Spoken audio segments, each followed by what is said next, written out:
Well, hello everyone, and welcome to the channel.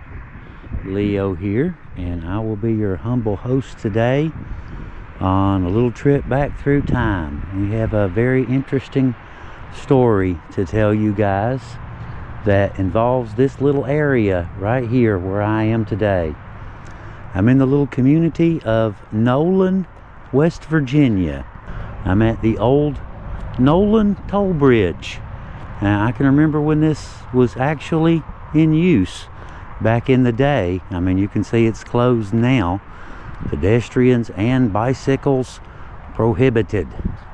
And I believe them, because there's a great big old ditch right here that you can see. Now, the bridge itself was built in the early 60s to replace a swinging bridge that was right there, and closed in 2012 when a truck driver tried to cross it despite its poor condition and got stuck on the railroad crossing right over here, where it promptly got hit by a train. Although no one was hurt, the bridge was closed permanently, and this big ditch right here was dug to prevent future crossings. But we actually are not here for this bridge at all today. This is just we'll call it a happy coincidence, kind of like the weather today. It's in between snowstorms. We got one melting and another one coming in tonight. It's a good day for doing videos, but it's a lousy day for anything else. Now, the story that I have to tell you guys today involves a young man named Manley Vaughn. Now, Manley grew up on a little farm 2 miles south of Louisa, Kentucky, in a house full of children, church work, and the constant travel schedule of his father, W.J. Vaughn, who was one of the most trusted field workers in the Kentucky Sunday School Association. Newspapers described him as a man who traveled the state representing Sunday school causes at major conventions, speaking at gatherings from Paducah to the Eastern Mountains. He was a favorite of every congregation that he visited, as far as we can tell. Manley's mother was Margaret Ann Hutchinson Vaughn of Fallsburg. Before her marriage, she had been a well-known and very well-liked young lady, an excellent teacher in the Lawrence County school system, and a devoted Christian. She came from the Hutchinson family of Fallsburg and was the daughter of Vent Hutchinson. Margaret was the heart of the home, raising 6 children whose ages ranged from a tiny newborn to a grown son attending school in Georgetown, Kentucky. She also cared for her blind mother-in-law, who had lived with the family for several years. When the influenza epidemic swept through Lawrence County, Margaret got sick suddenly. Pneumonia developed after only a few days, and she died late on a Monday night at home. Her funeral was held at her home 2 days later by Reverend H.B. Hewlett and Reverend T.J. Pope, and she was buried in the Vaughn family burial ground at the old home place. Her eldest son, Willie, had been urgently called home from Georgetown. Her brothers and sisters from Fallsburg and Williamson came too, and the little community felt the loss deeply.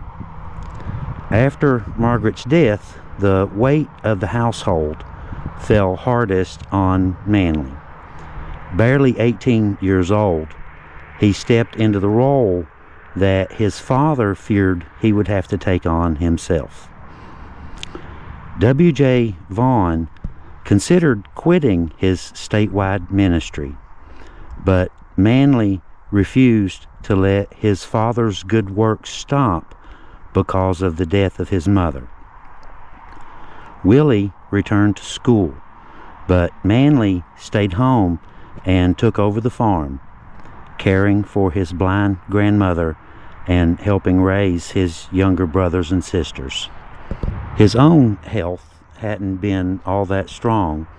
He had suffered the lingering effects of influenza for more than 2 years, but he never let it interfere with what had to be done.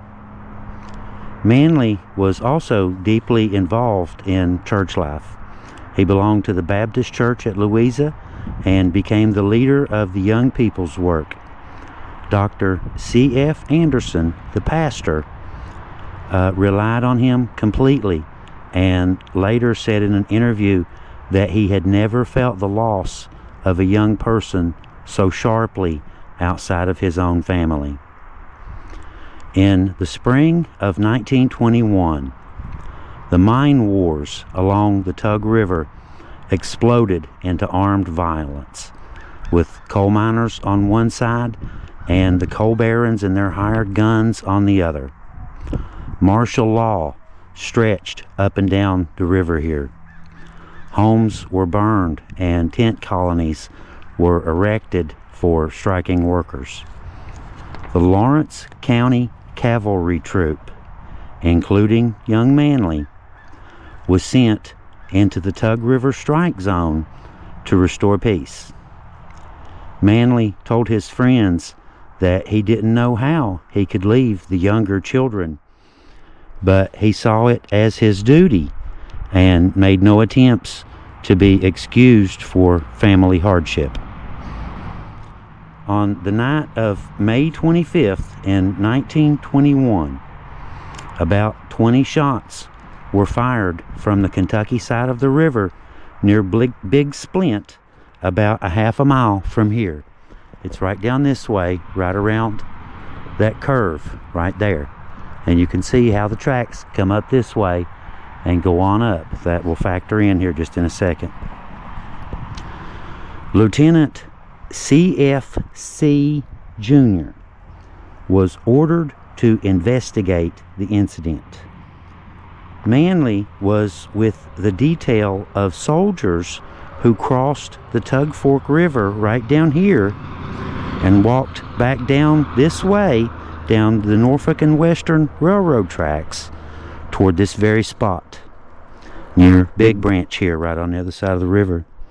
They stopped 4 suspected men and began to search them. A pistol was found on one of the men, and a moment later an ambush exploded right here. George Crum, one of the men, opened fire. Manley Vaughn was shot through the head twice and died instantly. A West Virginia state trooper named Cackley was also killed. Crum was shot down by soldiers and mortally wounded, but before he died, he gave up the names of the other strikers involved in the attack, all connected with the Big Splint tent colony. The news devastated the town of Louisa. People were hurt, they were angry and heartbroken that local boys who were untrained and barely grown had been sent into such a violent conflict. Telegrams were sent to Governor Morrow and even to President Harding, urging that seasoned soldiers be deployed instead of local farm boys like young Manley. Manley's body was taken to Williamson and then brought back home. The funeral was held Friday afternoon at his father's home, the very same house where his mother's funeral had taken place.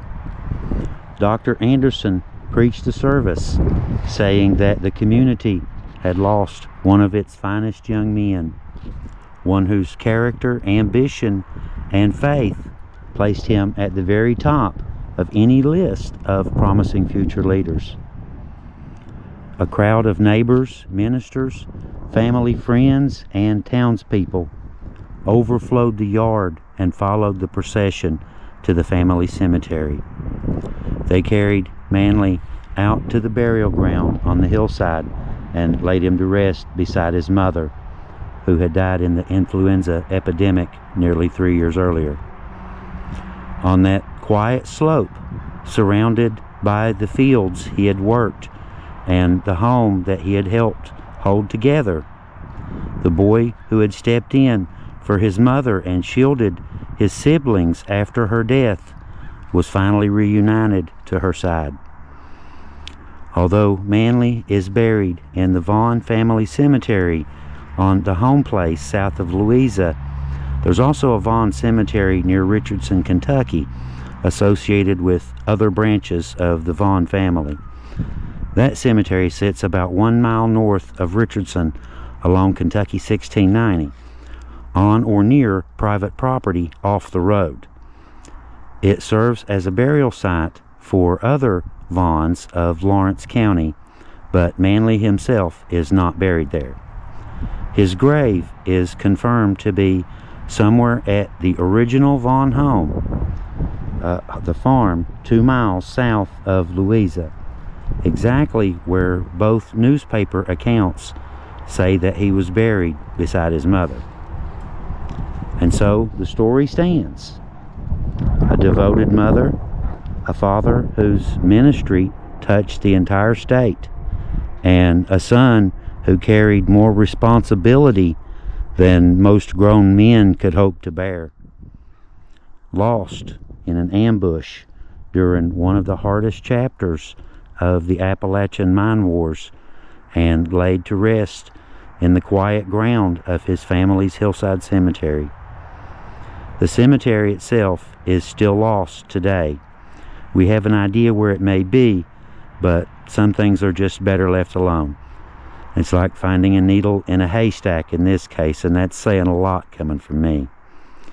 But we can still remember the people and a young man who lost his life in the blink of an eye to an almost forgotten mountain war. As long as their story is told and they are remembered, they will never truly be gone from this world.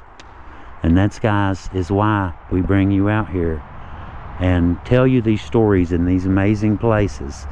And we could sit at home, I'm sure, and do this stuff, but to me it's much better to bring you guys out here, because right over there on the other side of this bridge is where the shots rang out from. The 20 shots where young Manley was hit is right about where I'm standing, somewhere very close to where my feet are right now. So that's why I wanted to come out here, why we like to come out here and show you these places and walk the very steps that they did, walk in the same footprints that they walked in, that young Manley walked in. This is the spot where the young man met a very tragic fate. A young man who was trying to do the right thing, and like I said, met a very tragic fate.